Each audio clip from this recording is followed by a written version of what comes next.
these days. Please give a round of applause for Meghan McCain on the Van Jones Show.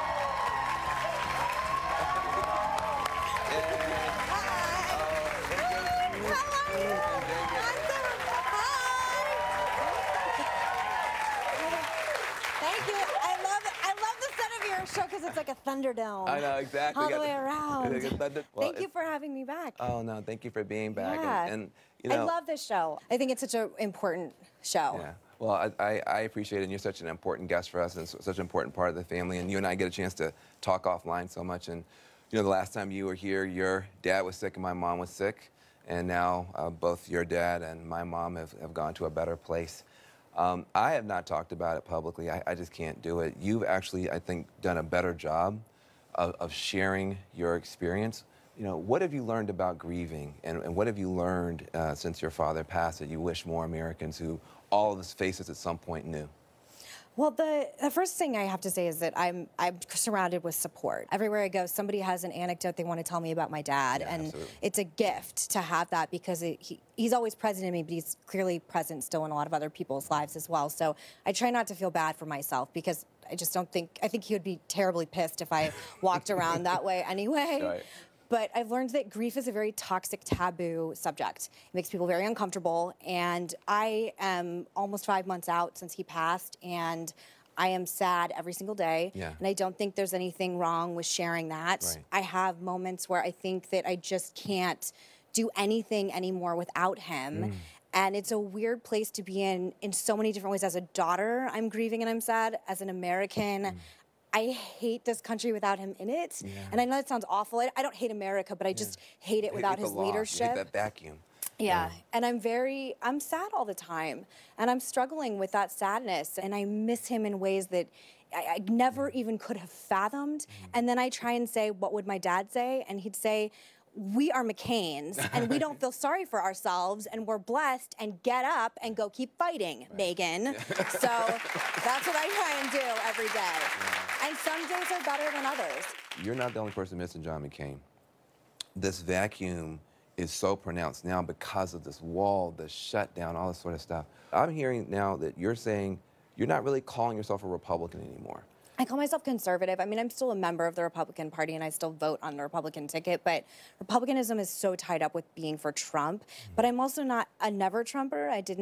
Trump didn't melt my brain. I can still see like the forest for the trees, and it didn't expunge all my conservative principles out of me. I'm just trying, I think, like our friend S.E. Cupp, women like us are just trying to navigate this right now because I understand Trump supporters. I understand why they voted for him. I also understand why people think that he's tearing this country apart and the end times are coming, which there was a blood red moon a few days ago, which apparently is a symbol of the end of the world. And I was like, well, it seems about right now.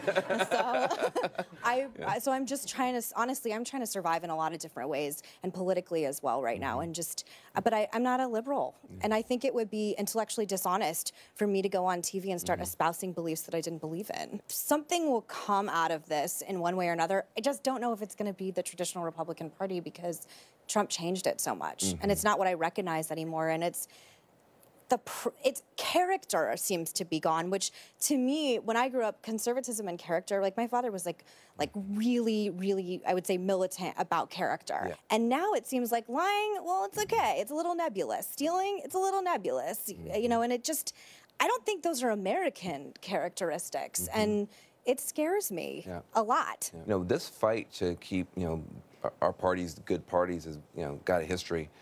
In the Republican Party back in the 50s and 60s, they had to band together, folks like you, and push out the Birchers. And then even in the 1990s, you know, Bob Dole had to take a hard stand. Yeah. In fact, I love this clip from Bob Dole. Play that clip from Republicans. But if there's anyone who has mistakenly attached himself to our party in the belief that we are not open to citizens of every race and religion, then let me remind you, tonight this hall belongs to the party of Lincoln. And the exits, which are clearly marked, are for you to walk out of as I stand this ground without compromise. I mean, that's so good. Yeah, that's so good. That's so good. Is it harder for your generation of kind of Abraham Lincoln Republicans to band together and boot folks out the way that Dole did, the way that the anti-Birchers did? Is it harder for you now, and if so, why? We're so outnumbered. Huh. I mean, Trumpism is I think it's over 80% of Republicans support President Trump, and maybe they're doing it because they don't have another option. But I think the populist Trump brand really has taken over, which is why there's this sort of no man's land that I'm in, because I didn't become a never Trumper either.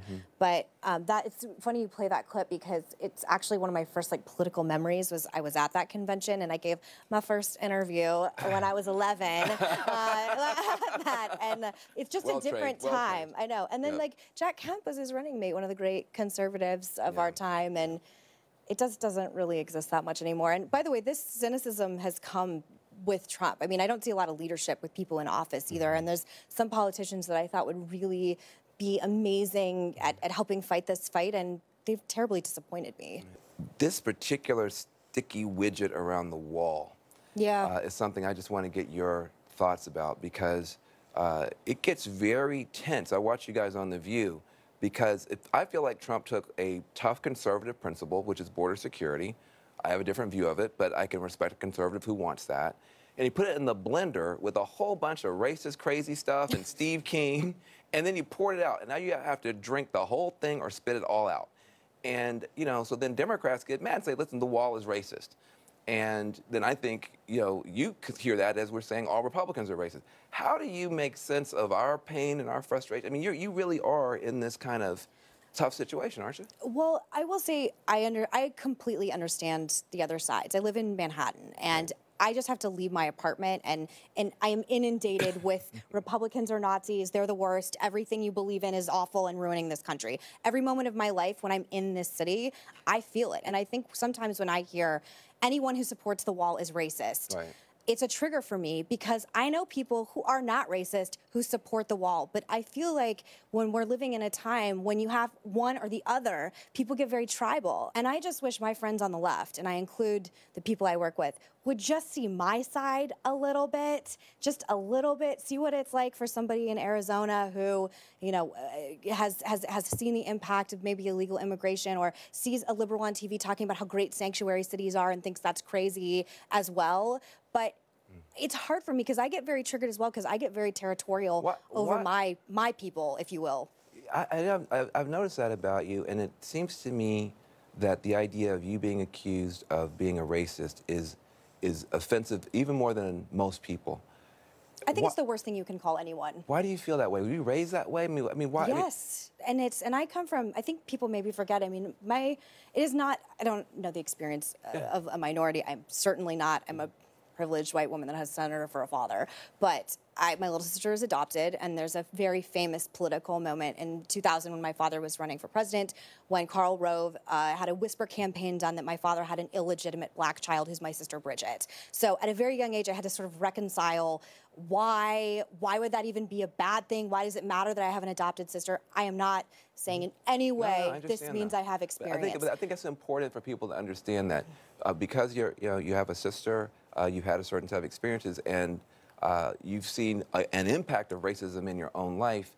That charge hits you harder than it might hit somebody else in a casual conversation. It scares me too, because I think it's the worst thing you could call anyone. I think it's hands down the worst thing you can call anyone, especially a public person, is that you're a racist blank. And I also think it's thrown around too much, because if I'm racist, then what is Richard Spencer?